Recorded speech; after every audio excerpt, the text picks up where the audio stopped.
Marie JC, Mom on the Streets. Can you see me?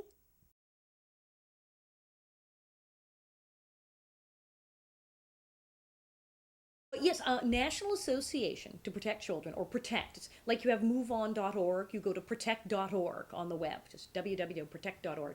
Okay. And we have this national organization with members in all 50 states and 8 countries now, actually, because with all the press I get, people in other countries, can I sign up? And it's a membership organization, like people who join, the NRA or the AARP or what have you. And what we're doing is changing laws nationwide to better protect kids. One of the laws we changed in California that was particularly nasty, and we've changed it in other states, we had a thing in California, the incest exception.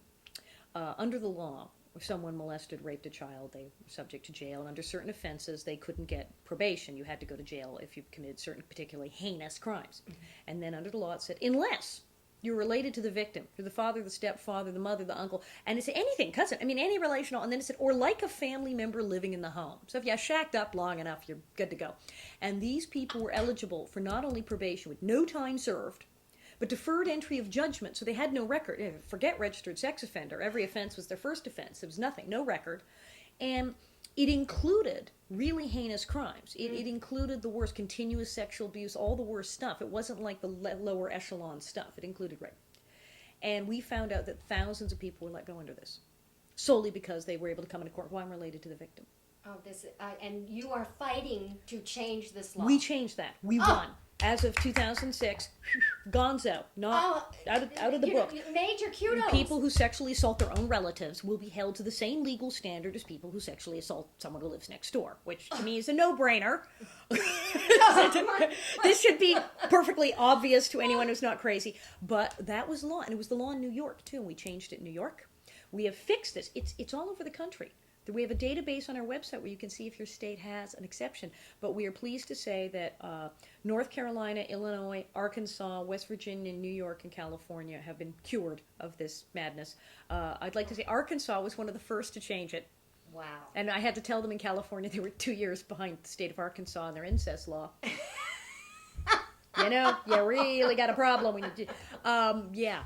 But that's how, this is how far out child abuse laws are and why we have a group like Protect. Mm-hmm. Most people assume, thinking that the world is a sane place, that, well, if someone hurts a child, they will be arrested and they will go to jail, the end. And it's unfortunately not the case. There are bizarre loopholes in the law all over the place, and the scary thing is child molesters know where they are. Child molesters know what the loopholes are, and their lawyers do. There are child molesters who actually move to other states because they know what the laws are. It'll be easier there. They have the websites. They have chat rooms. They know what to do. They know how to get around the law. They know which states have the lowest penalties, which states have the biggest loopholes. They know which states child porn's a misdemeanor in, and they act accordingly. And that's the problem. A lot of child abuse laws are based, the law in New York was based on a law of the 1600s. In the state of California, rape of a child was a misdemeanor, punishable by 30 days in jail up until 1950. And people don't realize that no, they don't. This concept now where people are talking and speaking about it and talking about having been victimized and demanding their rights, and people this is new. This is new. Well, what you are doing, you are acting globally. Yes. And I feel like on my show, I'm acting locally. That's right. So any tools that you want to give us that I can spread the word, I certainly will. Absolutely. Well, right now we have several bills in Sacramento. We have Assembly Bill 487, AB 487. What we're looking at is, since so many child abusers do go to prison and then are let out, that when they're on parole, they have to really be on parole. Mm-hmm. You hear a lot on the news about people who've killed someone and their parole officer hadn't seen them in months. So we're saying someone who molests a child under 14, when they are on parole, must be under maximum supervised parole, where the parole officer only has 8 parolees that they see, not 82 or 40 or these absurd numbers that one man is supposed to follow. Mm-hmm. And we want actual maximum security parole, so they're really watched.